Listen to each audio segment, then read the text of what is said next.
Victor Diagne est-ce que mën nañu xam sa actualité parce que benn moment jëloon nga fi Renaissance de Yoff après nga jógee foofu mën nañu xam sa actualité en ce moment.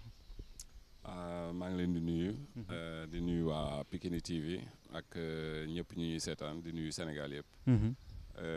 Voilà man après sama carrière internationale donc dama resté dans le foot. Comme tout bon footballeur.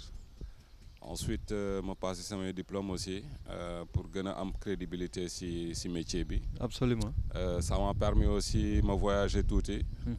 Surtout dëkk bu ñuy wax Arabie Saoudite. Foofu laa gën a miin parce que la plupart sama carrière fa laa ko def.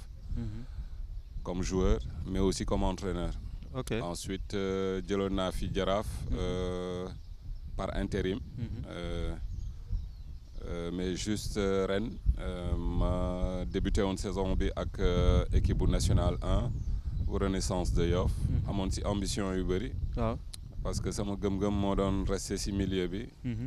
Donc toujours am la main.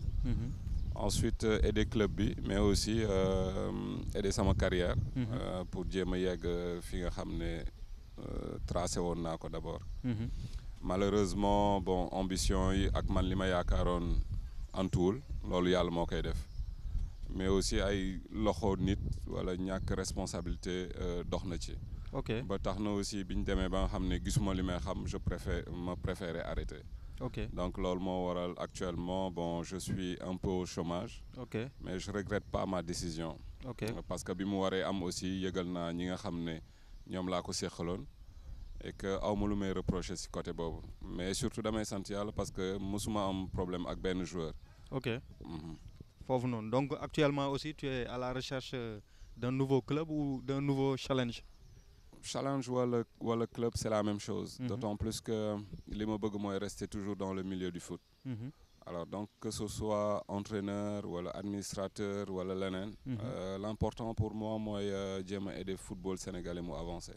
ok bon actualité bi aussi dafa nekk kii di El Hadj Diouf ancien international keroog dafa jóg mu génne yenn kàddu yoo xam ne ñun yëguñu ko woon sax mu nekk dafa am ay jeunes yu la menacé parce que par rapport ak sa sortie bi nga defoon par rapport à la fédération ak seen gestion bi est-ce que mën nga ñu leeral ci loolu ci menace de mort yooyu est-ce que c'est avéré et si c'est avéré qu'est-ce qui s'est passé.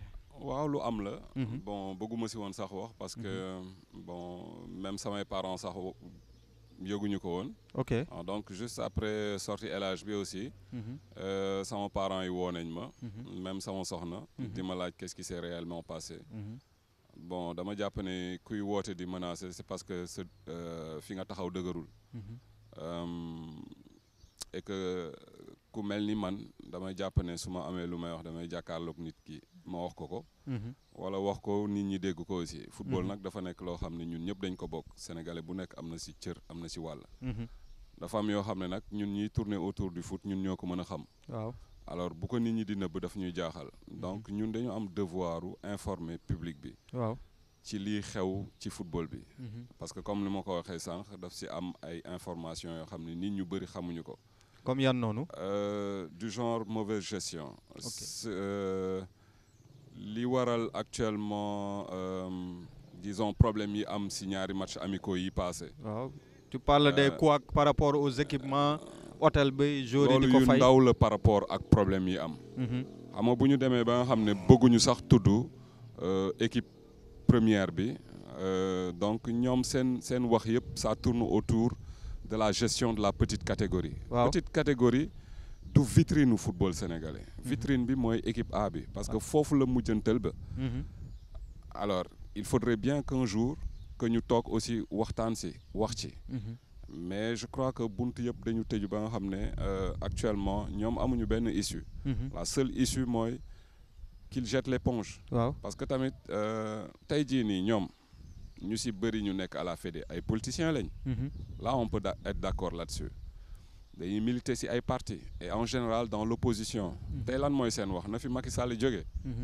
Alors yow booy critiquer koo xam ne benn mandat la fi def nga jàpp ne liggéeyul waa léegi yow mi fi def 2 mandats 8 ans lan nga war a def da ngay am ngor démissionner parce que tu n'as plus de la suite dans les idées mais malheureusement comme Sénégalais yi ni ñu koy jàppee dañu jàpp ne il faut que ñu ñedd bool bi ba mu set wecc pour mën a dem je crois que c'est une insulte même vis-à-vis du peuple sénégalais parce que tous les sous qui sont dépensés si branche bu mu mënti doon muy si football bi wala si politique bi leneen suñu xaalis la aussi da nga war a benn rendre compte boo mënatul nga dem ba fa au moins nga am une sortie heureuse ñu xam ne kii kat dem na ba mënatul dem na mais boo fa bëggee toog ça veut dire que y a quelque chose d'autre bu lay animer il y a des postes en vue au niveau de la FIFA wala de la CAF mais ñun Sénégal moo ñu soxal quoi loolu c'est tu parles de Augustin Senghor le premier responsable je parle du système même ok parce que nee na aussi il va se représenter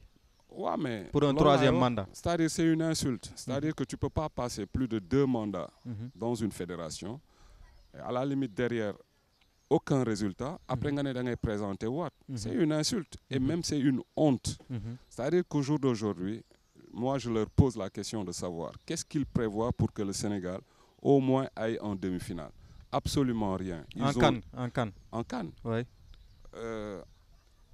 on reste sur 3 éliminations au premier tour et ce qui est grave et un quart de finale pour la première fois Sénégal jël premier en Afrique dem Coupe d'Afrique c'est la première fois que mu am et c'est la première fois que le Sénégal ñu éliminé ko en quart de finale par une équipe boo xam ne minée par des problèmes yoo xam ne ñëpp xam nañ ko des problèmes d'ego des problèmes à la fédération et tout parce que fédération camerounaise musul nekk fédération bu stable non fekk foot voilà comme d'ailleurs le président bi nga xam ne moom moo jiite CAF issu de ce pays donc il y a plein de problèmes yoo xam ne tey jii nii nit ñi war nañ mën a ubbi seen bët ñu xool ko football bi ñun ñëpp ñoo ko bokk personne ne peut dire aujourd'hui que ne ñun ñoo ko moom ñun ñoo koy doxalee nii wala nale d'autant plus que au niveau de la Fédé dites-moi kenn koo xam ne il a de l'expérience en matière de football c'est-à-dire musuñu football benn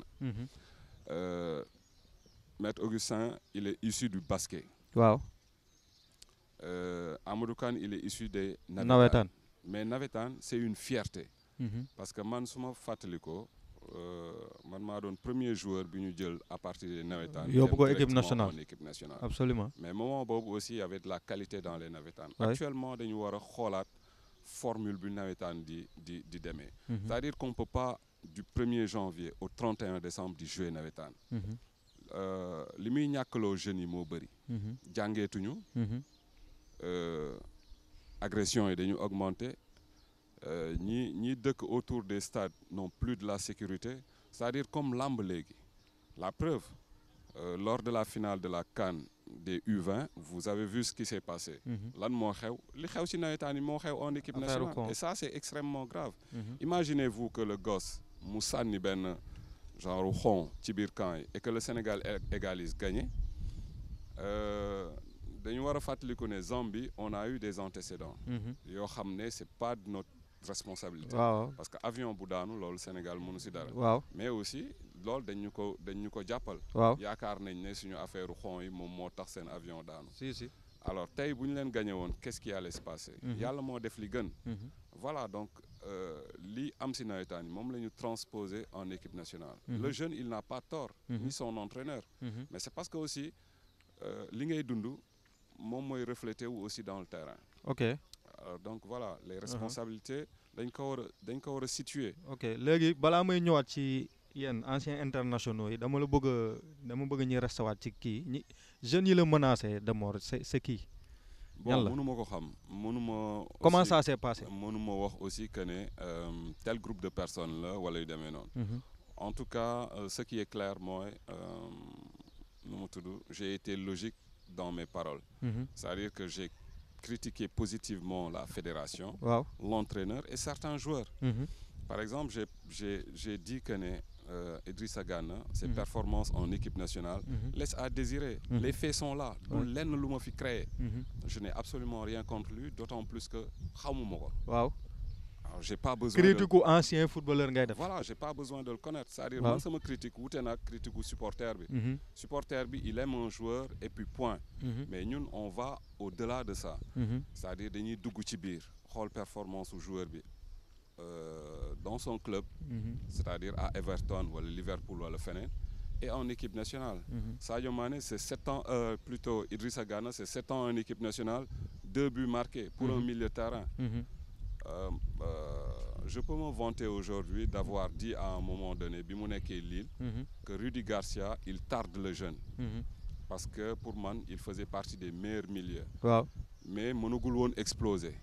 Après j'étais fier parce que bi mu demee en Angleterre il a complètement explosé. Ouais. Maintenant je pose la question aux gens est-ce qu'il est aussi performant à Everton qu'en équipe nationale.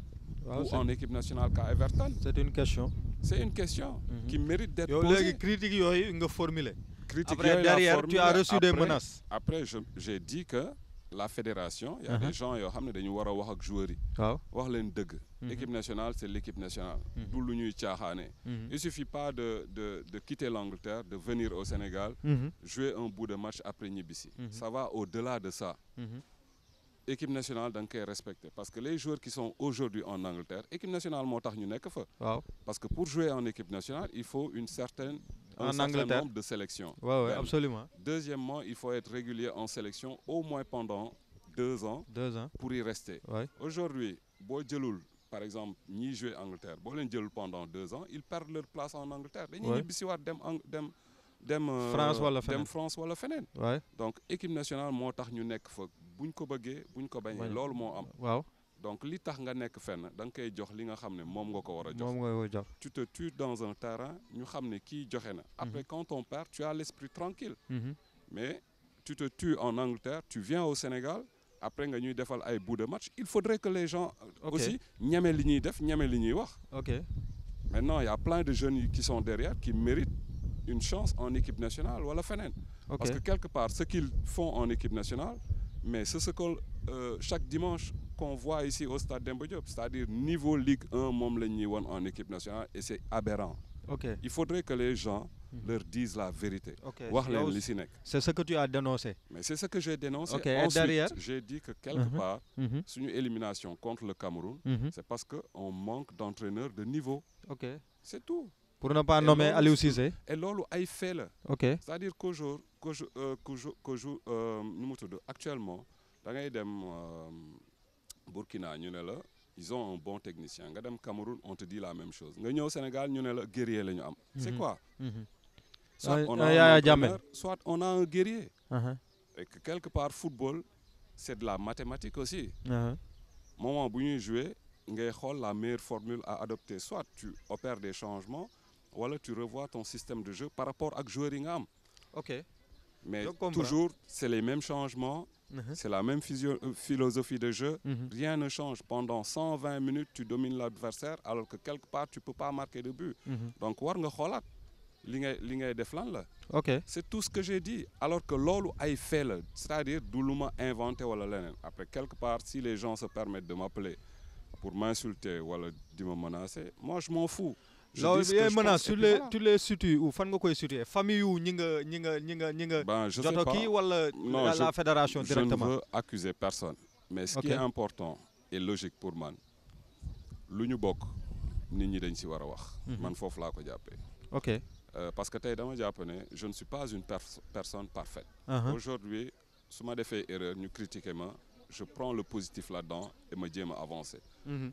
mais Sénégal jàppalante moo ñu sonal. ok jàppalante dans le mauvais sens. dans le mauvais sens c'est-à-dire que kii moom mooy lii kenn waru ko wax lii wala mais Macky Sall sax dañ koy critiquer. absolument donc pourquoi pas un. donc tu as par la suite tu as porté plainte ou. non je n'ai pas porté plainte parce que man du ma ragal. ok et que dama jàpp ne ñooñu ay juste ay fans lañ. mais si ça se répète là nag ñu jël ay mesures.